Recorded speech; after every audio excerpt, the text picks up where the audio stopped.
Terima kasih kepada Kahuripan, Yani Y strip M2V, Rahayu titik Garden, R11123 strip J60, Melmelo 3451, Blueberries 16, Suwarna Dharma 6070, Rudi Subagia 5074, DDD3 underscore 5 alpha 10, Risma Elsa Andini 264, Edwin Koiru, Ilham Mustafa 7305, Muhammad Faizar Triadi 8607, Chandra Yurisna, Galih Mikasa yang sudah berlangganan di channel ini. Juga teman-teman yang lainnya yang sudah mensupport channel ini. Action, minasan konnichiwa, pao desu. Oke guys, di video kali ini kita akan melanjutkan pembahasan dari video yang sebelumnya, yaitu tentang pertanyaan yang mungkin akan keluar ketika teman-teman wawancara di perusahaan Jepang. Nah, jadi di video sebelumnya kita itu sudah ngebahas pertanyaan dari nomor 1 sampai 20. Nah, sekarang kita masuk ke bagian yang ketiga, yaitu adalah pertanyaan nomor 21 sampai 30 ya. Jadi di sini kita bahas 10 soal lagi. Jadi nanti tinggal satu video lagi ya, yaitu nomor 31 sampai 40. Nah, jadi sekarang kita langsung aja masuk ke soal nomor 21.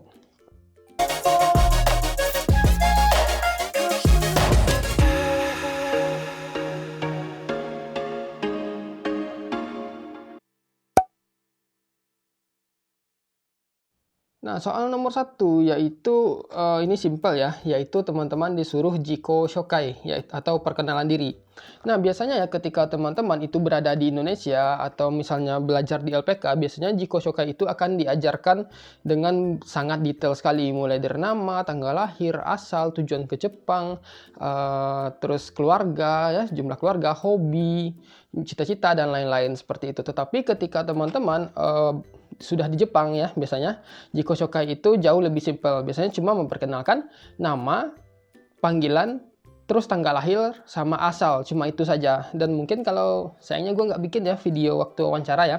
Waktu gue wawancara itu juga ketika Jiko Shokai gue cuma memperkenalkan nama, tanggal lahir, sama bukan tanggal lahir, usia. Memperkenalkan nama, usia, sama asal. Cuma itu saja. Dan sedikit latar belakang pekerjaan. Nah, jadi untuk Jiko Shokai, teman-teman silakan persiapkan ya, karena ini pertanyaan pertama yang pasti akan ditanyakan ketika teman-teman itu wawancara.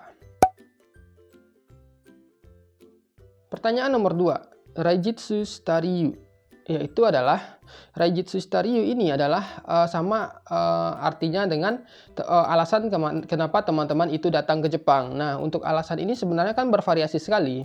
Kalau misalnya kita yang sudah berada di Jepang, tentunya pertanyaan ini tidak akan muncul ya, jarang sekali akan muncul. Tetapi bagi teman-teman yang sekarang berada di Indonesia, yang ingin mulai masuk ke Jepang, ingin mulai bekerja ke Jepang, tentunya pertanyaan ini akan ditanyakan. Kenapa teman-teman itu ingin datang ke Jepang, seperti itu. Nah, kalau gue pribadi, kalau misalnya ditanyakan kenapa alasan untuk datang ke Jepang, ya kalau alasan template-nya yaitu karena saya ingin belajar sambil bekerja di Jepang. Nah, itu alasan template ya. Atau mungkin ada juga teman-teman yang punya alasan ingin mencari pengalaman, ingin belajar bahasa Jepang, ingin mempelajari bagaimana cara kerja orang Jepang, bagaimana cara bekerja di bidang-bidang tertentu, seperti itu. Itu juga bisa. Pertanyaan nomor 3. Naze gaishoku gyo o shitai to kangaemasu ka? Nah, kenapa teman-teman itu memilih bidang gaishoku? Karena kan kebetulan karena gue itu wawancaranya di bidang gaishoku atau wawancara di bidang restoran, tentunya si pihak wawancara bertanya yang berhubungan dengan bidang kita. Nah, jadi kalau mungkin misalnya teman-teman itu bekerja di bidang lain seperti pertanian, kaigo, atau misalnya driver bus atau yang lain-lainnya ya, tentunya si pihak wawancara akan bertanya, kenapa kamu bekerja di bidang ini? Jadi silahkan teman-teman siapkan alasannya ya, alasan sendiri. Jangan tanya ke orang lain, karena orang lain nggak tahu alasan teman-teman memilih bidang tersebut. Pertanyaan nomor 4. Ini menurut gue cukup menarik ya, karena memang ada beberapa kali itu ditanyakan, tapi ini opsional. Biasanya sih kalau misalnya pembicaraannya sudah hangatnya, wawancaranya sudah mulai hangat suasananya, biasanya pertanyaan-pertanyaan random akan muncul. Misalnya seperti ini. Kanji ga yomeru? Apakah kamu bisa baca kanji? Seperti itu. Nah, yoyaku hyo ni okyakusan no namae o kanji o kaku koto mo arimasu ka? Dou suru?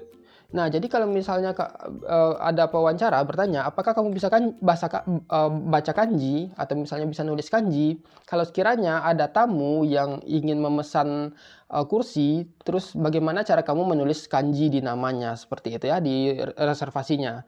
Nah, ini juga kalau saya ingat gue juga pernah ditanyakan, karena waktu gue wawancara di satu perusahaan, dia itu menyuruh gue baca kanji. Jadi diliatin lah menu kan, menu restoran tersebut, lalu dia tanya, "Ini bacaannya apa? Ini bacaannya apa?" Ya umumnya karena gue yang kanji atau menunya itu kanjinya simpel-simpel ya, jadi gue bisa baca semua seperti itu kan. Terus ditanya, "Kalau misalnya ada pesanan bagaimana? Kalau misalnya ada tamu yang reservasi kursi gimana? Bagaimana cara kamu menulis namanya?" Ya kalau gue bilang gini, karena kita orang asing, menulis kanji itu sesuatu yang bisa dibilang cukup sulit seperti itu. Bahkan orang Jepang sendiri pun nggak bisa nulis kanji kan. Akhir-akhir ini anak-anak muda Jepang mereka cuma bisa baca kanji aja. Bahkan nggak semua bisa baca kanji. Apalagi nulis, seperti itu kan, nulis kan kaki katanya banyak seperti itu.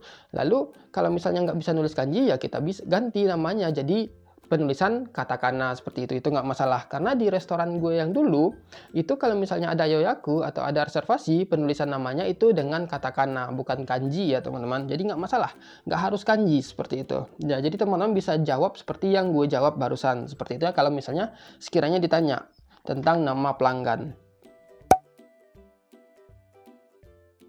Nomor 5. Ini juga masih berhubungan dengan, bahasa Jepang ya. Ini juga ditanyakan waktu itu. "Okiaku-san no yutteru koto ga wakaranakattara dou suru?" Kalau misalnya teman-teman itu tidak mengerti apa yang disampaikan oleh si tamu, kata-kata yang disampaikan oleh tamu, bagaimana, apa yang harus teman-teman lakukan. Nah, ini wajar ya di kalangan gaikokujin, di kalangan orang asing. Karena kan nggak semua orang asing itu bisa berbahasa Jepang dengan baik, apalagi anak-anak baru atau newcomer seperti itu, atau yang mungkin dia tidak terbiasa dalam melakukan pelayanan. Tentunya kadang ada tamu itu yang menggunakan bahasa yang rumit, tidak bisa dimengerti oleh orang asing seperti itu aja ada, dan itu wajar, normal seperti itu. Nah, bagaimana kalau sekiranya teman-teman menghadapi situasi seperti ini? Jawabannya yaitu simpel aja ya, teman-teman bisa bilang ke pewawancara, "Saya akan menanyakan kembali kepada si tamu seperti itu. Korewa doyu koto desu ka? Nan desu ka? Moichido onegai shimasu." Itu boleh ya teman-teman tanyakan. Kalau misalnya memang teman-teman itu gengkai, udah nggak tahu lagi ini artinya apa, teman-teman bisa oper ke orang lain.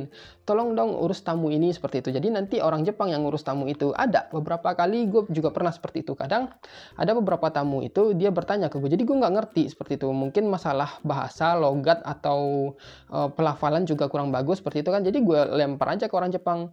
Gue panggil kan, "Sini bentar, tolong gue ngurusin tamu ini," seperti itu. Jadi nanti orang Jepang aja yang ngurus seperti itu. Dan itu juga terjadi dalam kehidupan sehari-hari atau misalnya dalam lingkungan kerja. Kadang rekan-rekan kerja kita orang Jepang, teman-teman kita yang orang Jepang itu kadang dia ngomong, kita nggak ngerti apa yang diomonginnya. Kadang ada beberapa kata-kata yang sulit. Ya tinggal bilang, "Kore wa doyu imi desu ka? Doyu koto desu ka?" Bilang aja seperti itu, tanya, "Ini maksudnya apa?" Seperti itu.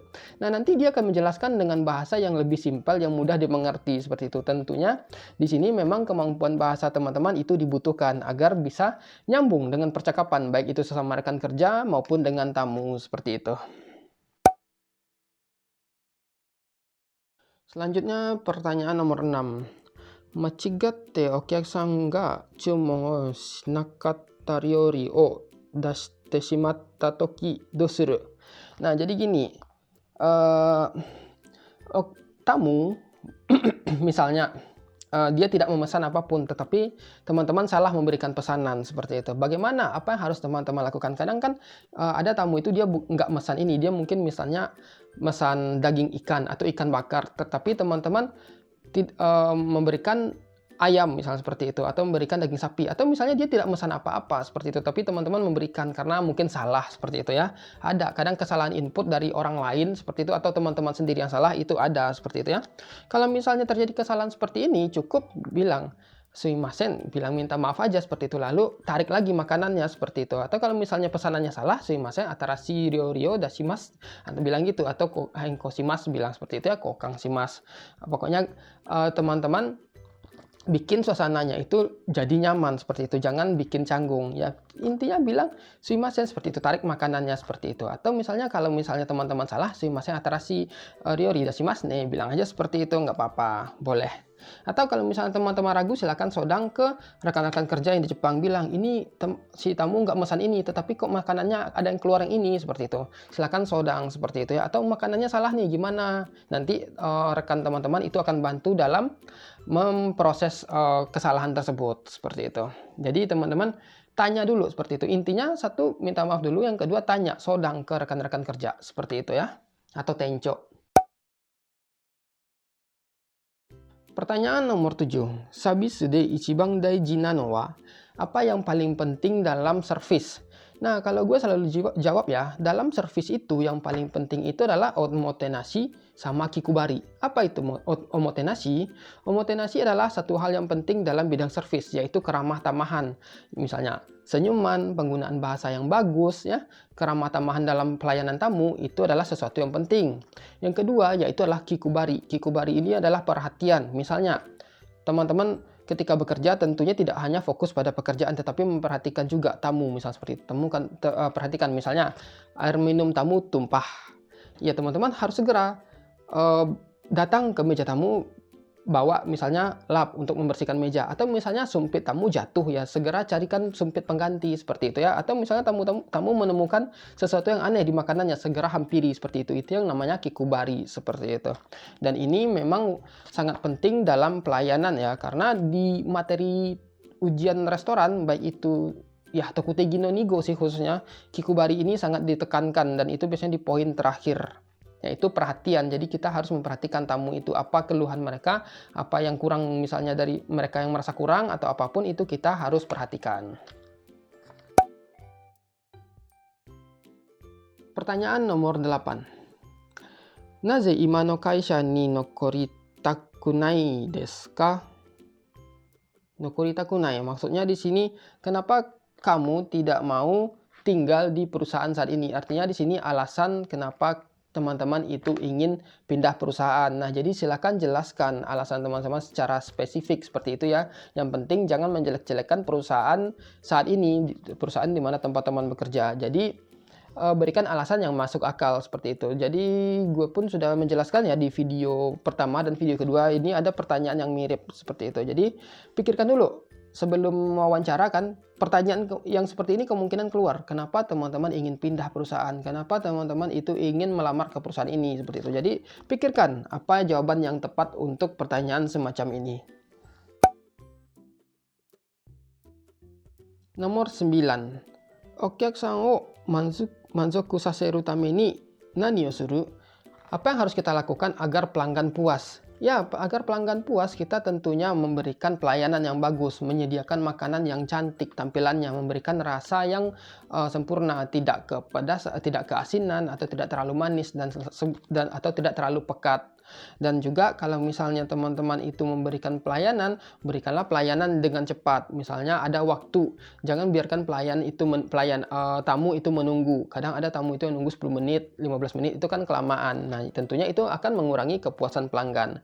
Nah, itulah salah satu bagaimana cara untuk menjaga kepuasan pelanggan. Dan yang paling penting yaitu adalah seperti yang gue bilang tadi, untuk menjaga kepuasan pelanggan, kita harus ada omotenashi dan kikubari. Nah, jadi itu salah satu caranya ya. Yang penting teman-teman itu harus melayani dengan baik dan ramah tamah. Karena ada juga beberapa yang terjadi, gue bisa lihat itu seperti di anak-anak part-time, anak-anak baito. Kadang mereka itu kayak malas-malasan melayani tamu. Kadang kayak nggak mood, atau kadang ya seadanya, sekedarnya. Kadang kita bisa lihat loh bagaimana cara anak-anak part-time itu melayani tamu seperti itu. Kadang ketika anak part-time itu melayani tamu dengan biasa-biasa saja, tamu pun juga merasa kok pelayanannya seperti ini. Tentunya itu akan mengurangi kepuasan. Nah, jadi pelayanan, bagaimana penggunaan bahasa yang bagus, keramah tamahan, suara yang lemah lembut, terus kecepatan pelayanan, rasa makanan, semuanya itu adalah aspek-aspek yang mempengaruhi kepuasan pelanggan. Selanjutnya nomor 10. Mainichi sama-sama atarashi koto o manaberu tame ni nani o shimasu ka? Nah, jadi pertanyaan nomor 10 ini maksudnya adalah apa yang akan kamu lakukan agar setiap hari kamu itu bisa mempelajari hal-hal baru. Nah, ini sebenarnya jawabannya tergantung orang ya. Hal-hal baru seperti apa dulu?